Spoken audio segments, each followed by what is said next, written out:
Comment avoir l'air indifférente même si t'es totalement obsédée par lui. Ça nous est déjà tout arrivé d'aimer beaucoup trop fort quelqu'un alors qu'on n'a pas du tout envie qu'il le sache là tout de suite maintenant. On a peur de passer pour une folle, on n'arrive pas à se retenir et on aimerait juste agir comme quelqu'un de normal quoi. Je suis justement là pour ça, je vais te donner mes 6 meilleurs conseils pour t'aider dans ce genre de situation. Premier conseil, en termes de message, surtout si c'est le début, je te conseille d'y aller un petit peu mollo. Je sais que quand on aime quelqu'un, on a envie de lui parler tout le temps, on a envie de le relancer par message, etc. Mais essaye de matcher son énergie. Si lui ou elle, c'est pas trop son truc d'envoyer des messages à longueur de journée, d'avoir de longues conversations, etc.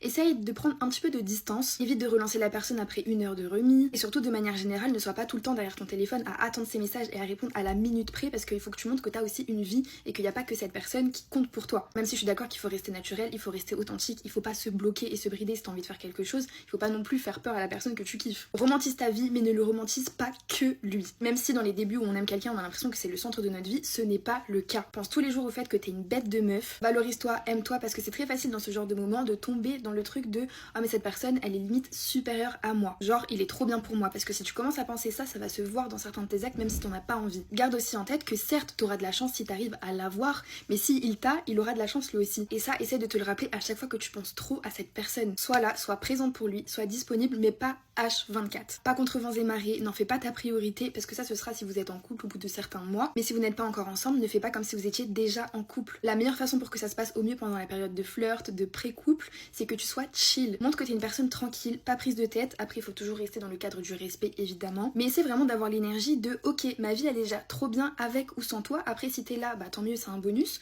mais ma vie est déjà très bien. Ne sois pas à ses pieds et ne réponds pas toujours présente à chaque fois qu'il bouge le petit doigt, même si t'as quelque chose de prévu ou quoi, n'annule pas pour lui. Garde pour toi le fait que tu sois love à ce point. Ok les amis, tout ça, mais je vous jure que la raison numéro 1 pour laquelle ça se passe mal dans certaines périodes de flirt et de pré-couple, ce sont les autres. Les gens aiment trop parler, les gens aiment trop déformer, et si dans ton dos il y a des personnes qui te détestent secrètement, elles vont pas hésiter à aller te saboter dans ton dos. Donc tu peux le dire à ta meilleure amie, tu peux dire à tes potes que tu parles avec ce garçon que t'aimes bien, mais ne dis pas tout, et je te dis ça vraiment par expérience. Laisse un peu de doute, ne lui avoue pas tout dès le début, attends d'être vraiment en confiance, dévoile les choses petit à petit, prends ton temps, n'en fais pas trop et pas pendant trop longtemps non plus, mais je te jure que si tu fais ça, ça va renforcer votre alchimie fois 1000. J'espère que ça pourra vous aider, bisous.